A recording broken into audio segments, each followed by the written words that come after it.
ಓಂ ಶ್ರೀ ಗುರುಭ್ಯೋ ನಮಃ. ಪವಾಡ ಬಸವೇಶ್ವರ ಸ್ವಾಮಿಯೇ ನಮಃ.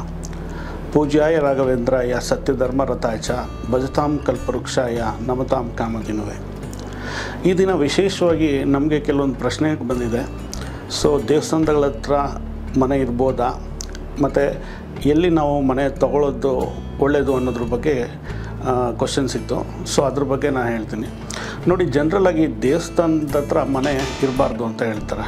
ಏಕೆಂದರೆ ನೋಡಿ, ದೇವಸ್ಥಾನದಿಂದ ಒಂದು 100 ಅಡಿ 100 ಮೀಟ್ರ್ ದೂರ ಇರಬೇಕು ಅಂತ. ಏಕೆಂದರೆ ಅಲ್ಲಿ ದೇವಸ್ಥಾನದಲ್ಲಿ ಒಂದು ಪಾಸಿಟಿವ್ ಎನರ್ಜಿ ಜಾಸ್ತಿ ಕ್ರಿಯೇಟ್ ಆಗ್ತಾ ಇರುತ್ತೆ. ನೋಡಿ, ಈಗ ದೇವರು ಅಂತಂದಾಗ ಈಗ ಕಲಶ ಗೋಪುರ ಇದೆಲ್ಲ ಏನಿರುತ್ತೆ ಪಿರಮಿಡ್ ಕಾನ್ಸೆಪ್ಟಲ್ಲಿರುತ್ತೆ. ಸೊ ಅಲ್ಲಿ ಎನರ್ಜಿ ರಿಸೀವ್ ಆಗ್ತಾ ಇರುತ್ತೆ. ಸೊ ಈಗ ನಾವು ದೇವಸ್ಥಾನಗಳಿಗೆ ಜನರಲಾಗಿ ಹೋಗ್ತಾ ಇರ್ತೀರಿ. ಹೋದಾಗ ಏನಂತಂದರೆ ನಮಗೊಂದು ಪಾಸಿಟಿವಿಟಿ ಫೀಲ್ ಆಗುತ್ತೆ. ಪಾಸಿಟಿವಿಟಿ ನಮಗೆ ಒಂದು ಹೋಗಿದ ತಕ್ಷಣ ಒಂದು ನೆಮ್ಮದಿ ಅನ್ನೋದು ಒಂದು ಸ್ವಲ್ಪ ಫೀಲ್ ಆಗುತ್ತೆ. ಸೊ ಯಾಕೆ ಅಂತಂದರೆ ಅಲ್ಲಿ ದಿನನಿತ್ಯ ಪೂಜೆ, ಮಂತ್ರೋಚ್ಚಾರಣೆ, ಮತ್ತು ದೀಪ ಹಚ್ಚೋದು, ಮತ್ತು ಮಂಗಳಾರತಿ ಮಾಡೋದು, ಗಂಟೆ ಬಾರಿಸೋದು, ಒಂಥರ ಅದೆಲ್ಲನೂ ಎನರ್ಜೀಸ್ ಕ್ರಿಯೇಟ್ ಆಗ್ತಾ ಇರುತ್ತೆ, ಫಾರ್ಮ್ ಆಗ್ತಾ ಇರುತ್ತೆ. ಸೊ ಈ ಟೈಮಲ್ಲಿ ಜನರಲಾಗಿ ನೋಡಿ, ಮಂಗಳಾರತಿ ಮಾಡಬೇಕಾದ್ರೆ ಅಲ್ಲಿ ಯಾರು ಎದುರುಗಡೆ ನಿಂತ್ಕೋಬೇಡಿ, ಅದು ಜಾಗ ಬಿಡಿ ಅಂತ ಹೇಳ್ಬಿಟ್ಟು ದೇವ್ರ ಎದುರುಗಡೆಗೆ ಒಂದು ಗರುಡಗಂಬನ ಪ್ರತಿಷ್ಠಾಪನೆ ಮಾಡಿರ್ತಾರೆ. ನೋಡಿ, ಒಂದು ಎನರ್ಜಿ, ಈಗ ದೇವರು ಈ ಥರ ಇರ್ತಾರೆ ಅಂದ್ಕೊಳ್ಳಿ. ನಿಮಗೆ ಈಗ ನೀವು ಒಂದು ಕೇಳ್ಕೊತಾ ಇದ್ದೀರಾ ಅಂತಂದಾಗ ಒಂದು ನಿಮ್ಮಲ್ಲಿರ್ತಕ್ಕಂಥ ಒಂದು ನೆಗೆಟಿವಿಟಿನ ನೋಡಿ ಇಲ್ಲಿ ಅಬ್ಸರ್ವ್ ಆಗ್ತಾ ಇರುತ್ತೆ. ಒಂದು ಪಾಸಿಟಿವಿಟಿ ಇದು ಕ್ರಿಯೇಟ್ ಆಗ್ತಾ ಇರುತ್ತೆ, ಇಲ್ಲಿ ಬರ್ತಾ ಇರುತ್ತೆ.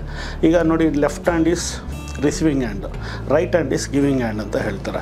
ಸೊ ಅದೇ ರೀತಿಯಲ್ಲಿ ಆ ಗರುಡಗಂಬದಿಂದ ಬರ್ತಕ್ಕಂಥ ಒಂದು ಎನರ್ಜೀಸ್ ಏನು ಹೊರಗಡೆ ಹೋಗ್ತಾ ಇರುತ್ತೆ, ಸೊ ಅದು ಆ ಸುತ್ತ ಸ್ಪ್ರೆಡ್ ಆಗ್ತಾ ಇರುತ್ತೆ. ನೀವು ಹಳೆ ದೇವಸ್ಥಾನಗಳೆಲ್ಲ ನೀವು ನೋಡಿದಾಗ, ಪುರಾತನ ದೇವಸ್ಥಾನದಂಥ ಈಗ ತಿರುವಣ್ಣಾಮಲೈ ಇರ್ಬೋದು, ನಂಜನಗೂಡು ಆಗ್ಬೋದು, ಈ ಕಡೆ ಮೇಲ್ಕೋಟೆ ಆಗ್ಬೋದು, ಅದು ನೋಡಿ ಪುರಾತನ ದೇವಸ್ಥಾನಗಳು ಸುತ್ತಮುತ್ತ ಎಲ್ಲ ಅಷ್ಟೊಂದು ಡೆವಲಪ್ಮೆಂಟ್ಸ್ ಇರೋಲ್ಲ ಮನೆಗಳು.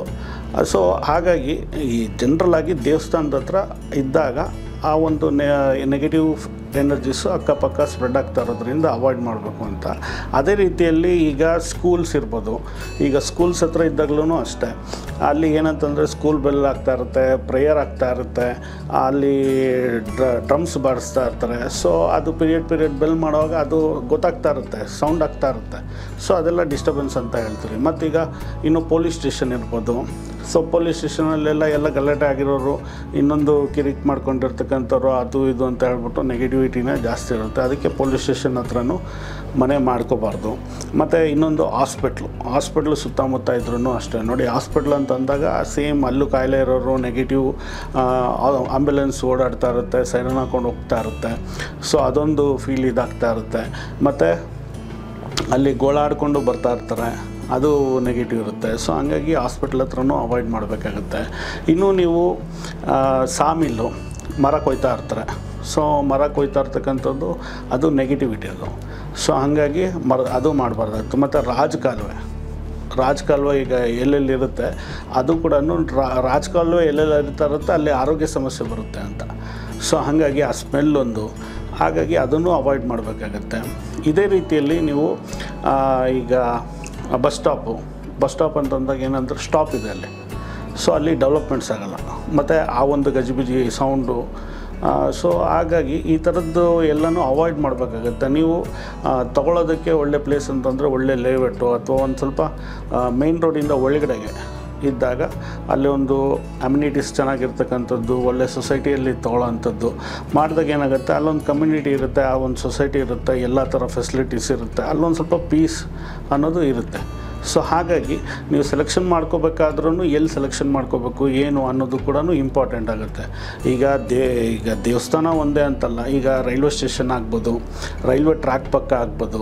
ಸೊ ಇವೆಲ್ಲನೂ ಒಂದು ನೆಗೆಟಿವ್, ಅಂದರೆ ಜನಗಳು ಜಾಸ್ತಿ ಎಲ್ಲಿ ಓಡಾಡ್ತಾ ಇರ್ತಾರೆ.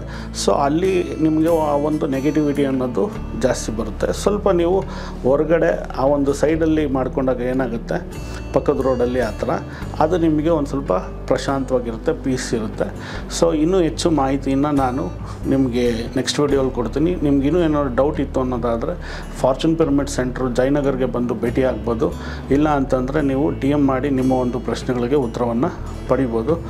ಎಲ್ರಿಗೂ ಒಳ್ಳೆಯದಾಗಲಿ, ಶುಭವಾಗಲಿ.